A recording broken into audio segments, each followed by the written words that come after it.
Pinakilala na last weekend si Luis Manzano bilang host ng Pinoy Big Brother Celebrity Collab 2.0.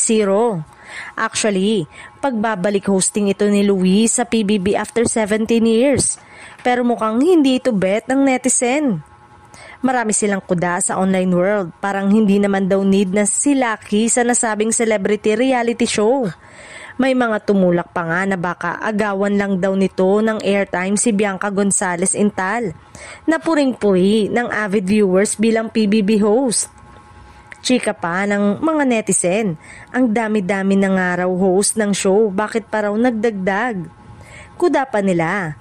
Sana raw mag-concentrate na lang daw ito sa show niyang Rainbow Rumble at huwag na sumali sa PBB.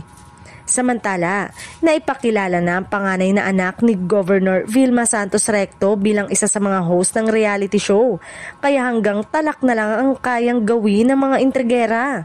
For sure, malaki daw ang maiaambag ni Luis sa nasabing show dahil magaling siyang host at hindi natin maitatanggihan.